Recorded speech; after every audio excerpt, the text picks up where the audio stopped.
میں ملکی معیشت کا آپ کو بتاتا ہوں کہ پیروں تلے زمین نکل جائے، جو حالات بن چکے ہیں، جو تباہی پھرنے والی ہے، جو سکینڈلز آ رہے ہیں، جو انٹرنیشنل رپورٹس آ رہی ہیں، پھر جو بارڈرز کی اس وقت صورتحال ہے. دیکھیں افغانستان جیسے حالات آپ کو پتہ ہے، ابھی ہندوستان نے پاکستان کے بارڈر کے ارد گرد بہت بڑی پیمانے پر جنگی مشقیں بھی شروع کر دی ہیں. جس طرح مفتی باہنی کی 1971 میں مدد کی تھی، وہ تیار بیٹھے ہوئے ہیں کہ امن و امان تباہ اس وقت. تحریک انصاف نے یہاں ایک طاقتور بھرپور مہم، عوامی مہم چلائی، تو پھر یہ چاہے 26 نومبر کریں، مرید کے چھوڑ کر پر تورا بورا والی بمباری بھی خدا نخواستہ کریں، تو معاملات کنٹرول میں نہیں آئیں گے. جس طرح کا علم بغاوت بلند ہو رہا ہے، اب اس میں تمام اگر سیاسی جماعتیں جڑتی ہیں، پھر جو پنجاب کے حالات ہیں، تو پھر ان کے پاس آپشن آپ خود سوچیں کیا بچتی ہے. یہ جنرل عبدالفتاح سیسی والی مارشل لا، ملک میں سب کچھ بند کر دیں، خدا نخواستہ پھانسی گھاٹ کھولیں یا پھر عقوبت خانے کھول دیں، کیونکہ ادارے کے اندر افسران بھی تو باغی ہوتے جا رہے ہیں. آج بھی مزید 21 افسران کو کرپشن کے نام پہ گرفتار کیا گیا ہے. ابھی ثانیہ مرید کے میں دیکھیں جن افسران نے یہ آپریشن کیا ان کے بارے میں بڑی کنفرم اطلاعات آ رہی ہیں. سینئر صحافی مظہر برلا صاحب نے بھی بتایا کہ جو آپریشن کرنے والے افسران تھے وہ نفسیاتی بیماریوں کا شکار ہیں. یہ جو اسلام آباد میں بھی اے ایس پی عدیل کے ساتھ معاملہ ہو، یہ اسی کا ایک تسلسل تھا. اللہ کی پکڑ میں آئے ہوئے ہیں بہت سارے لوگ. ابھی خارجہ پالیسی میں ایک طرف یہ افغانستان کو کھلی جنگ کی دھمکیاں دے رہے ہیں، چین کے ساتھ تعلقات ان کے خراب ہیں، عرب دنیا کا وہ میں آپ کو بتاتا ہوں، تو اس میں حکومت کی تمام بنیادیں ہل چکی ہیں. یہ معاملات بہتری کی طرف نہیں جا سکتے اگر یہ عقل نہ کریں، ہوش کے ناخن نہ لیں.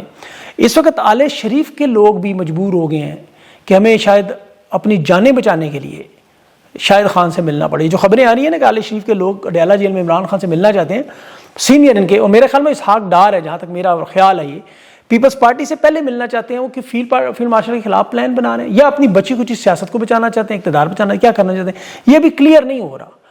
حکومت اور اسٹیبلشمنٹ کے پاس تو دیکھیں بڑا اچھا موقع ہے یہ سہیل آفریدی کی کل سوموار کو ملاقات کروا کے اپنی جان چھڑائیں، افہام و تفہیم سے معاملات کو حل کریں. انہوں نے بیرسٹر گور کے ذریعے پہلے واردات کی کوشش کر دی، اعلان کر دی کہ 10 رکنی چھوٹی کابینہ بنا رہے ہیں.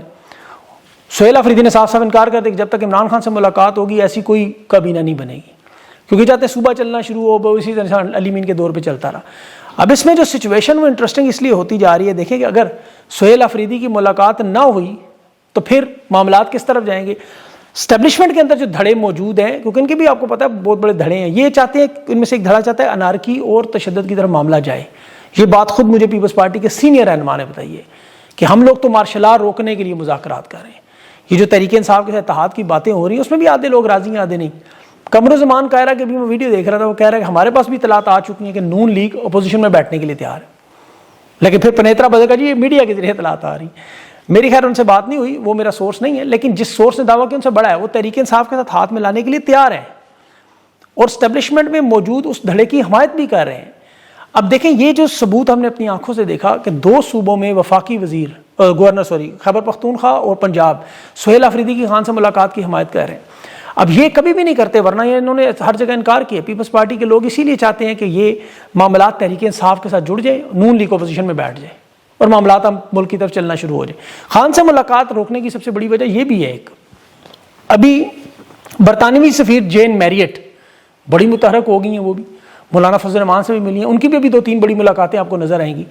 ابھی دیکھیں پیپلز پارٹی نے آزاد کشمیر میں قانون ساز اسمبلی میں ہاؤس تبدیلی کا فیصلہ کیا ہے، بلاول اس پہ راضی ہے اور زرداری صاحب نے آج دے دی اس کی منظوری، تو پھر یہ معاملہ ادھر ہو جائے گا. اب رانا ثناء اللہ یہ دعوے کر رہا ہے کہ سہیل آفریدی کی جو ملاقات ہے وہ ہم سوار منگل کو کروا دیں گے، لیکن کابینہ کو اگر اس سے بغیر عمران خان سے مشاورت کے ساتھ ہوئی تو پھر ہم کل عدم کروا دیں. اب رانا صاحب وکیل بھی ہیں لیکن پڑھائی لکھائی ریسرچ سے تو خیر ان کا دور دور تعلق نہیں ہے. یہ سپریم کورٹ کا اگر ذوالفقار علی بھٹو کا کیس ہی ریاست کے خلاف پڑھ لیں بیٹھ کے 2 منٹ تو انہیں پتہ چل جائے کہ آرٹیکل 62-63 میں مشاورت کو آپ جوڑ ہی نہیں سکتے اس معاملے کے ساتھ. عمران خان تحریک انصاف کے ہیڈ نہیں ہیں، پیٹرن ان چیف ہیں. نواز شریف کو جب نیل کیا گیا تھا تو اس دور میں بھی سینٹ کی ساری نامزدگیاں نواز شریف کے دستخط سے ہوئی تھی سینٹ کی، تو انہیں یاد رکھنا چاہیے. بہرحال آگے جو اہم معاملہ اس وقت دیکھیں، افغانستان پاکستان کے مذاکرات آج ہونے تھے، استنبول میں ہوئے ہیں. بلکہ افغانستان میں وزیر داخلہ کا بھائی حقانی، جو وزارت دفاع جو اس کا عہدیدار ہے، ایک نائب وزیر داخلہ ہیں، 7 رکنی وفد پاکستان سے سیکورٹی کا تھا، ملاقات ہوئی ہے. اس میں یہی چمن، خیبر جنوبی اور وزیرستان اور کرم کی جو راہدریاں ہیں 14 دن سے وہ بند ہیں. یہاں خواجہ حسن نے کھچ ماری ہے بہت بڑی کہ مذاکرات کا میں آپ نے وہ تو جنگ لازم ہے، ہماری جنگ افغانستان سے لازمی ہوگی. اب اسے یہ نہیں پتا کہ امریکی نمائندہ خصوصی زلمے خلیلزاد سعودی عرب کی ڈیلٹا انٹرنیشنل کمپنی کے ساتھ، جس کا CEO شاعر التقی، اس کے ساتھ آج ملا عبدالغنی برادران سے ملا سعودی وفد کے ساتھ، اور یہ افغانستان میں تیل اور گیس کے شعبے میں سرمایہ کاری کر رہے ہیں. اب یہاں پاکستان سعودی عرب کے درمیان دفاعی معاہدہ جس پہ گھنگرو باندھ کے ناچتے بھی رہے، کہ جی پاکستان پر حملہ، سعودی عرب پر حملہ، یہاں یہ جنگ کی بات کر رہے ہیں تو افغانستان تو سعودی عرب سے معاہدے میں شامل ہو گیا. تو انہیں ان حالات کو سمجھنا ہوگا کہ ایسے حالات میں چین اور روس اور افغانستان، سعودی عرب بھی افغانستان کے ساتھ کھڑے ہو جائیں گے. ان لوگوں کی وہاں انویسٹمنٹ ہے. پاکستان کو تو دیکھیں آج برادر ملک اپنے شیخین، کویت اور سعودی عرب $2 ارب کا جرمانہ ٹھوک گئے. یہ شہباز شریف کی 1.5 سال کے 34 غیر ملکی آپ دورے دیکھیں. 8 مرتبہ سعودی عرب گیا ہے، 2 مرتبہ عرب امارات، باقی 2 دفعہ آذربائیجان، امریکہ اور قطر اور ملیشیا، مصر، ازبکستان اور پتہ نہیں کدھر کدھر. چین کا بھی دورے تھے 2. اب ان تمام دوروں میں تو وہی تھے، وہ ابراہیم اکارڈ والے معاہدے کی ساری واردات تھی. ان دوروں میں 234 کے قریب ایم او یو سائن ہوئے سرکاری کمپنیوں، غیر سرکاری، چھوٹے بڑے، انویسٹمنٹ کے نام پہ. لیکن وہ عظما بخاری صاحبہ کہتے ہیں نا بابا جی کا ٹھلو، پتہ نہیں ٹھلو کو ٹھلو کیا کہتی ہیں اسے، ان کا ہی کوئی ٹھلو شلو ہوگا نہیں پتہ ہے، لیکن ان کے وہ سنا تھا میں نے بھی کسی پوسٹ میں ہی ٹویٹر پہ، وہ شہباز شریف کو ملا ہے. اب آرمی چیف نے ان کے ساتھ دیکھیں امریکہ کے 3 دورے کیے ہیں ابھی، آذربائیجان کے، ترکی کے، ایران کے، ازبکستان کے، چائنا، انڈونیشیا، سری لنکا، بلا عرب تمام ممالک، اقوام متحدہ، ہر جگہ 5 بر اعظم پھر چکے ہیں تقریباً. شہباز شریف سے بہت زیادہ دورے ہیں لیکن کوئی ریکارڈ نہیں ان کا. بہرحال شہ مزے کی بات ہوں، خارجہ اور بیرونی انویسٹمنٹ انہوں نے لانی تھی خارجہ پالیسی پہ. SIFC وہ 1970 کے لیول پر، بدترین لیول پر. اور اس میں جو آج سب سے بڑی خبر کہ دنیا نے سب سے غیر مستحکم کمزور ممالک میں عالمی سرمایہ کاری میں پاکستان کو ڈال دیا ہے. یہ گلوبل انویسٹمنٹ رسک انڈیکس کی فگر آ گئی ہے کہ 226 ممالک ہیں اور پاکستان 222ویں نمبر پر. 4 ملک صرف پیچھے ہیں جن کی معاشی اور سرمایہ کاری حالت پاکستان سے بدتر ہے. اس میں سوڈان، جنوبی سوڈان، لبنان اور ہیٹی، نام بھی نہیں سنے آپ نے. یوکرین اور شام جیسے ملک، یمن جیسے ملک مستحکم ملک ہے انویسٹمنٹ کے لیے. SIFC کو آج عربی دنیا سے انہوں نے ڈالر لینے تھے اور سعودی عرب اور کویت کے سرمایہ کاروں کا کنسورشیم وہ $2 ارب کا قانونی نوٹس بھیج رہا ہے. الجمیہ گروپ اور اس کا کویت کا لندن کی قانونی فرم کے جنہوں نے بھیجا ہے. وزیر اعظم کو، اٹارنی جنرل کو اور SIFC کو. SIFC یعنی فیلڈ مارشل. یہ جرمانہ 2 ارب انہوں نے ٹھوکا بھی OIC کے تھرو ہے جو اسلامک آرگنائزیشن ہے، کہ پہلا کثیر الجہتی معاہدہ انہوں نے توڑا ہے رکن ملک نے، کہ انہوں نے تحفظ کی ضمانت دینی تھی. اب یہاں پاکستان میں وہ کہہ رہے ہیں کہ ہماری قانونی کاروباری سرگرمیاں روک رہے ہیں، جان بوجھ کر لیٹ کر رہے ہیں، ہماری سرمایہ کاری کو تحفظ نہیں دے رہے اور بین الاقوامی معاہدے توڑ رہے ہیں. یہ کہ الیکٹرک کی فروخت کا معاہدہ جو چینی کمپنی شنگھائی الیکٹرک پاور کے ساتھ ہوا تھا 1.7 ارب کا 2016 میں، وہ ابھی تک رکا ہوا تھا اور کے الیکٹرک کو ہر سال 100 ارب کا نقصان ہو رہا ہے. آج پھر انہوں نے $2 ارب ٹھوک دیے ہیں، جتنا ہی IMF کی قسط نہیں بنتی اس سے زیادہ جرمانہ. اور دینے والے کون ہیں؟ کویت اور سعودی عرب. چونکہ نااہل اور بدکردار لوگ لگانے کا نتیجہ یہ نکلتا ہے. پنجاب دیکھیں، لاہور دنیا کا آلودہ گندا زہریلا شہر بن گیا، بغداد دلی کو چھوڑ گیا.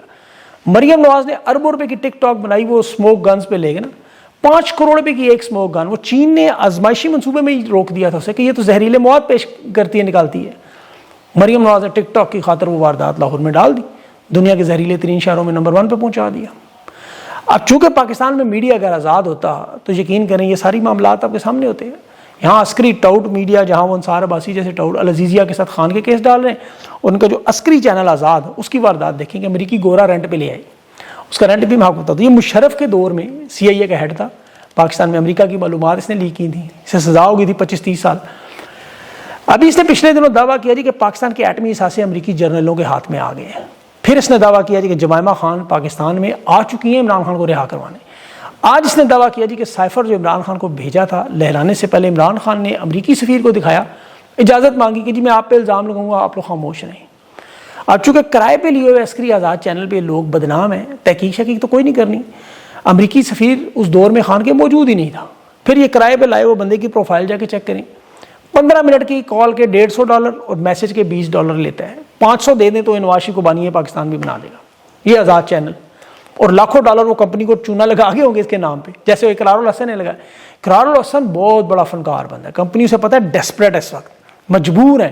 تو میرے خیال میں تگڑے مال بنا گیا وہ اس میں، کیونکہ ان میں عقل ہوتی تو پاک سر زمین کا، استحکام پارٹی کا، عائشہ گل علی کا، ریحام خان کا، شاہد افریدی کا، قاسم علی شاہ کا، محمد علی مرزا کا، ان سب کا حال دیکھتے کہ چلے ہوئے کارتوس جیب میں نہیں کوئی ڈالتا، انہوں نے بندوق میں ڈال دیے. یہ نوجوانوں کو سیاست پہ لا رہا ہے. جو 64% نوجوان جڑائی اس وقت ایک ہی پارٹی ہے پاکستان کی، اس کے ساتھ تحریک انصاف کی، جہاں ایک ہی جگہ حکومت ہے. 36 سال کا نوجوان وزیر اعلیٰ مراد سعید، زلفی بخاری، مینا افریدی، شاہد خٹک، زین عباسی، یہ سارے حافظ فرد وغیرہ نوجوان سارے ISF سے آئے ہوئے ہیں. وفاقی وزیر بھی لگے، آج وزیر اعلیٰ بھی لگے. یہ انہیں خیبر پختونخوا سمجھانے چلا گیا، اندرون سندھ نہیں جا سکتا، جاتی عمرہ نہیں جا سکتا۔ بہرحال اب دو خبریں، ایک الیکشن کمیشن کی، چیف الیکشن کمشنر کو نہیں ہٹا رہے، جو 2 ممبران کی 26 جنوری سے ان کی مدت ختم ہو چکی ہے، لیکن 26ویں آئینی ترمیم کے بینیفیشری کے طور پر نے رکھا گیا کہ الیکشن ایکٹ کہتا ہے کہ دھاندلی کے کیسز کا فیصلہ آپ نے کرنا ہے 6 مہینوں میں۔ آج ہو گئے 20 مہینے، 70% کیسز لگے ہی نہیں اور جج لے رہے ہیں 20-20 لاکھ روپے تنخواہیں، اور سردار سکندر سلطان راجہ وہ ابھی تک عہدے پہ بیٹھا ہوا۔ اور اب انٹرنیشنل خبر دوں، لمبی ہوگی ویڈیو۔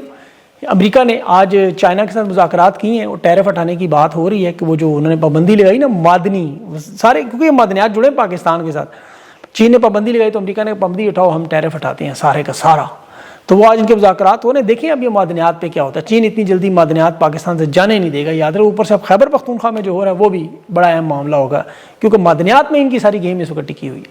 اپنا خیال رکھیں، مجھے اگلے ویلاگ تک کے لیے اجازت دیں، اللہ حافظ۔